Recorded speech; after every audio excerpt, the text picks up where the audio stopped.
सत्यनारायण कथा। एक समय योगीराज जी दूसरों की इच्छा से अनेक लोगों में घूमते हुए विप्रों के यहाँ पहुंचे। यहाँ अनेक योगों के जन्मे हुए प्रायः सभी मनुष्यों को अपने कर्मों द्वारा अनेक लोगों को देखकर सोचा कि करने से निश्चय ही दुखों का नाश हो सकेगा।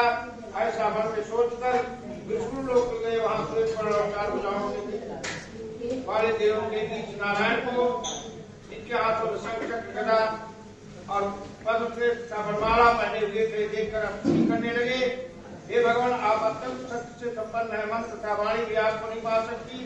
आपका आदि मध्य अंत नहीं है। निर्गुण स्वरूप के कारण भक्तों के दुखों को नष्ट करने वाले हो। आपको मेरा नमस्कार है। नारद से स्वीकार के सुनकर विष्णु भगवान बोले, हे मुनिश्रेष्ठ, आपके मन में क्या है?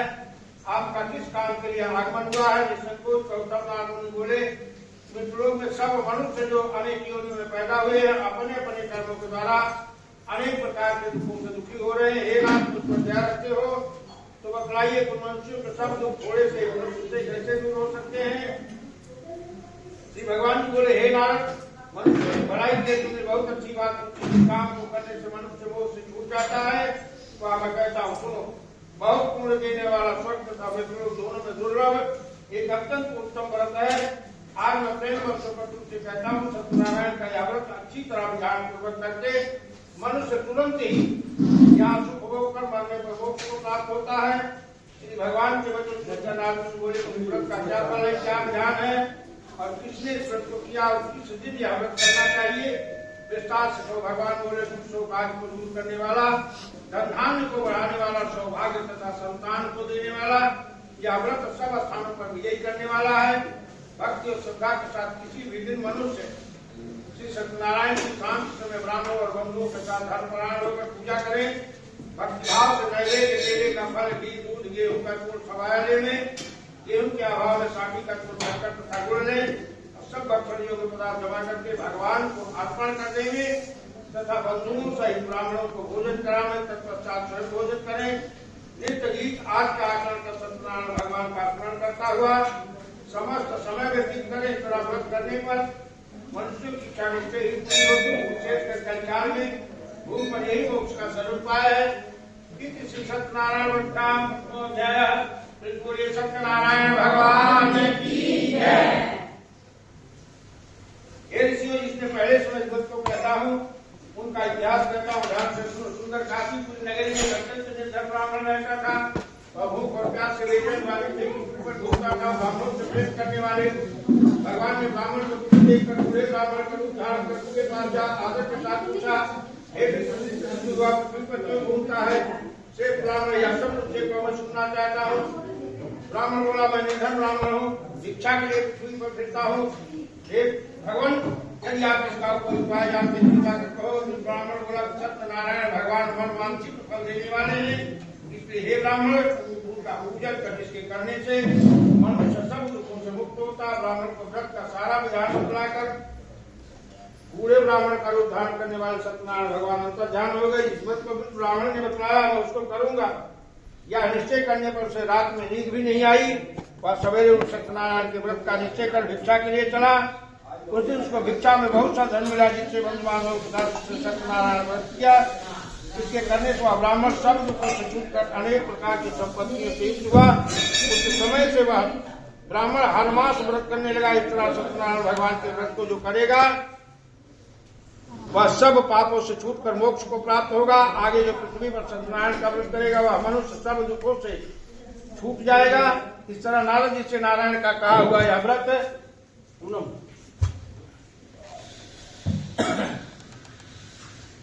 मैंने तुमसे कहा, हे ब्राह्मणों, मैं अब और क्या कहूँ? ऋषि बोले, हे मुनीश्वर, संसार में इस ब्राह्मण से सुनकर किस किसने इस व्रत को किया वह सब सुनना चाहते, इसके लिए हमारे मन में श्रद्धा है। सूर्य जी बोले, हे मुनि, जिसने व्रत को किया वह सब सुनो। एक समय ब्राह्मण धन और ऐश्वर्य के अनुसार बंधु बांधवों के साथ व्रत करने को तैयार हुआ। उसी समय एक लकड़ी बेचने वाला बूढ़ा आदमी आया और बाहर लकड़ियों को रखकर ब्राह्मण के मकान में गए। प्यास से दुखी लकड़हारा उनको व्रत करते देखकर ब्राह्मण को नमस्कार कहने लगा कि आप यह क्या कर रहे हैं, उसके करने से क्या फल मिलता है? कृपा करके मुझसे को ब्राह्मण ने कहा, यह सब मनोकामनाओं को पूरा करने वाला सत्यनारायण भगवान का व्रत है। इसकी कृपा से मेरे यहाँ धन धान्य आदि की वृद्धि हुई है। ब्राह्मण से इस व्रत के बारे में जानकर लकड़हारा बहुत प्रसन्न हुआ। तब वह चरणामृत लेकर और साथ खाने के बाद अपने घर को गया। लकड़हारे ने अपने मन में संकल्प किया कि आज ग्राम में जो धन मुझे मिलेगा उसी से मैं सत्यनारायण भगवान का उत्तम व्रत करूंगा। यह मन में विचार करवा हुआ आदमी लकड़ियां अपने सिर पर रखकर जिस नगर में धनवान लोग रहते थे ऐसे सुंदर नगर में गया। उस वक्त वहां पर उसे लकड़ियों का दाम पहले चौगुना मिला। तब वह बूढ़ा लकड़हारा दाम ले और प्रसन्न होकर पक्के केले की फली, शक्कर, घी, दूध, दही और गेहूं का चूर्ण इत्यादि सत्यनारायण भगवान के व्रत कुल सामग्रियों को लेकर अपने घर गया। फिर उसने अपने भाइयों को बुलाकर विधि के साथ भगवान जी का पूजन और व्रत किया। उस व्रत के प्रभाव से बूढ़ा लकड़हारा धन को प्राप्त हुआ और संसार के समस्त सुख भोग कर वैकुंठ लोक को चला गया। इति श्री सत्यनारायण व्रतायाम द्वितीयोध्याय। बोलिए सत्यनारायण भगवान की जय। बोलिए वृंदावन बिहारी लाल की जय। गुरु जी कहते, हे श्रेष्ठ मुनियों, अब आगे कथा कहता हूँ, सुनो। पहले समय बोल का मुख नाम का एक बुद्धिमान राजा था। वह सत्य वक्ता और जितेंद्र था। वह प्रतिदिन देवस्थानों पर जाता तथा गरीबों को धन देकर उनके कष्ट दूर करता था। उसकी पत्नी कमल के समान मुख वाली और सती साध्वी थी। भद्रशिला नदी के तट पर उन दोनों ने श्री सत्यनारायण का व्रत किया। उस समय वहां एक साधु वैश्य आया। उसके पास व्यापार के लिए बहुत सा धन था। वह नाव को किनारे पर ठहरा कर राजा के पास आ गया और राजा को व्रत करते हुए देखकर विनय के साथ पूछने लगा, हे राजन, भक्ति युक्त चित्त से यह आप क्या कर रहे हैं? मेरी सुनने की इच्छा है, सो आप मुझे यह बताइए।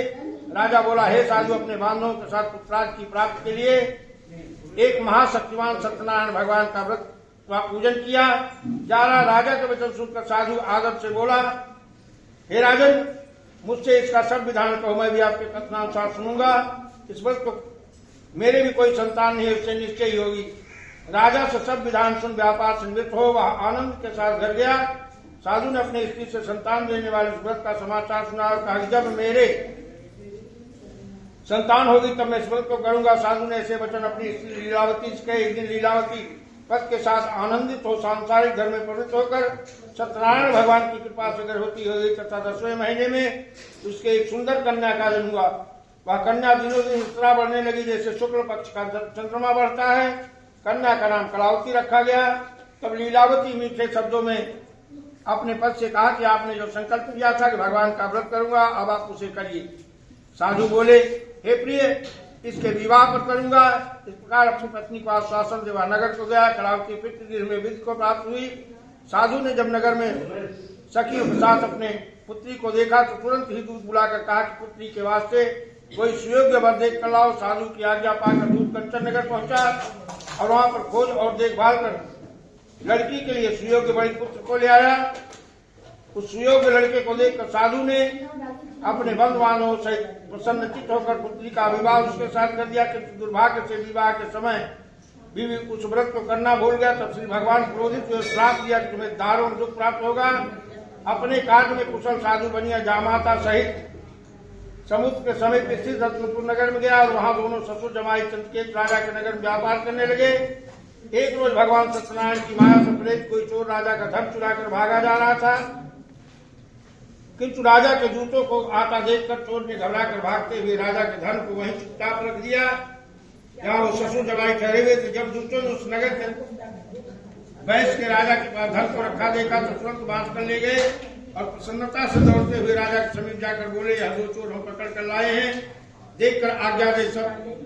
तब राजा की आज्ञा से उनको कठिन कारावास में डाल दिया और उनका धन सब छीन लिया। सत्यनारायण भगवान के श्राप द्वारा उसकी पत्नी भी बहुत दुखी हुई और घर पर जो धन रखा था चोर चुरा कर ले गए। शारीरिक और मानसिक पीड़ा तथा भूख प्यास से अतिलिखित हो अन्न की चिंता में कलावती ब्राह्मण के घर गई। वहां उसने सत्यनारायण भगवान का व्रत होते देखा, फिर कथा सुनी तथा प्रसाद ग्रहण कर रात को घर आई। माता ने कलावती से कहा, हे पुत्री, अब तक कहाँ रही हो, तेरे मन में क्या है? कलावती बोली, हे माता, मैंने ब्राह्मण के घर से सत्यनारायण भगवान का व्रत होते देखा। कन्या के वचन सुनकर लीलावती भगवान के पूजन की तैयारी करने लगी। लीलावती ने परिवार और बंधुओं से सत्यनारायण भगवान का पूजन किया और वर मांगा कि मेरे पति और दामाद शीघ्र ही आ जावे।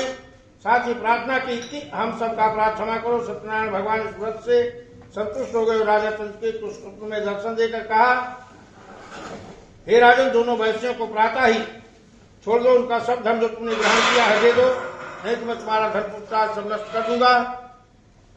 राजा से ऐसा वचन कहकर अंतर्ध्यान हुए। प्रातः काल राजा चंद्रकेत ने सभा में स्वप्न सुनाया। फिर दोनों बड़े पुत्रों को कैद से मुक्त कर सभा में बुलाया और कहा कि हे महान भाव, भावी बस ऐसा कठिन दुख प्राप्त हुआ है, अब तुम्हें कोई भय नहीं। ऐसा कहकर राजा ने उनको नए नए वस्त्राभूषण पहनाए तथा उनका जितना धन लिया था उससे दुगना धन देकर आदर से विदा किया। दोनों वैश्य अपने घर को चल दिए। इति श्री सत्यनारायण वृत्ताध्याय। बोलिए सत्यनारायण भगवान की जय। बोलिए वृंदावन बिहारी लाल की जय। अथ चतुर्थोध्याय। सूर्य बोले, वैश्य ने मंगलाचार्य के आरंभ की और अपने नगर के अलावा उनके थोड़ी दूर निकलने पर दंडी वेशधारी सत्यनारायण से पूछा, हे साधु, तेरे नाम में क्या है? हे अभिमानी वणिक हंसता हुआ बोला, हे दंडी, आपके पूछते क्या धन लेने की इच्छा? मेरे नाम में बेल और पत्ते भरे हैं। वैश्य का कठोर वचन सुनकर भगवान ने कहा, तुम्हारा वचन सत्य हो दंडी। ऐसा कहकर वहां से दूर चले गए और कुछ दूर जाकर समुद्र के किनारे बैठ गए। दंडी के जाने पर वैश्य ने नृत्य क्रिया करने के बाद नाव को ऊंची उठा देखकर चंबा के तथा नाव में बेल पत्ते आदि देखकर मूर्छित हो जमीन पर गिर पड़ा। फिर मूर्छा खुलने पर अत्यंत शोक प्रकट करने लगा। तो उसका दामाद बोला कि आप शोक ना करें, या दंडी का श्राप अतः उनकी शरण में चलना चाहिए, तभी हमारी मनोकामना पूरी होगी। दामाद के वचन सुनकर वह दंडी के पास पहुंचा और अत्यंत भक्तिभाव से नमस्कार करके बोला, मैंने जो आपसे सत्य वचन कहे थे उसको क्षमा करो। ऐसा कहकर महान शोकातुर रोने लगा। तब दंडी भगवान बोले, है बड़ी पुत्र, मेरी आज्ञा से बार बार तुम्हें दुख प्राप्त हुआ है, तू मेरी पूजा से विमुख हुआ है। साधु बोला, हे ब्राह्मण भगवान, आप तुम्हारे ब्रह्मा आप भी आपके रूप को नहीं जानते, तब मैं ज्ञानी कैसे जान सकता हूँ? आप प्रसन्न हो जाइए, मैं सामर्थ्य के अनुसार आपकी पूजा करूंगा। मेरी रक्षा करो और पहले के समान नाव का मैं धन भर दो। उसके भक्ति वचन सुनकर भगवान प्रसन्न हो उसकी इच्छा अनुसार वर देकर अंतर्ध्यान हो गए। तब उन्होंने नाव पर आकर देखा कि नाव धन से परिपूर्ण है। फिर वह भगवान सत्यनारायण का पूजन कर साथियों सहित अपने नगर को चला। जब अपने नगर के निकट पहुंचा तब दूत को घर भेजा। दूसरे साधु के घर जा उसकी स्त्री को नमस्कार करके कहा, साधु अपने दामाद सहित इस नगर के समीप आ गए हैं। ऐसा वचन सुन साधु की स्त्री ने बड़े हर्ष के साथ सत्यदेव का पूजन कर पुत्री से कहा, मैं अपने पति के दर्शन को जाती हूँ, तू कार्य पूर्ण कर शीघ्र आ। माता के ऐसे वचन सुनकर कलावती प्रसाद छोड़कर पति के पास गई। प्रसाद की आज्ञा काल सत्यदेव ने रुष्ट हो उसके पति को पानी सहित नाव सहित पानी में अदृश्य कर दिया। कलावती अपने पति को ना देख कर रोती हुई जमीन पर गिर गई। इस तरह नाव का डूबा हुआ तथा कन्या को रोता देख साधु दुखित हो बोला, हे प्रभु, मुझसे या मेरे परिवार से जो भूल हुई उसे क्षमा करो। इसके दीन वचन सुनकर साधु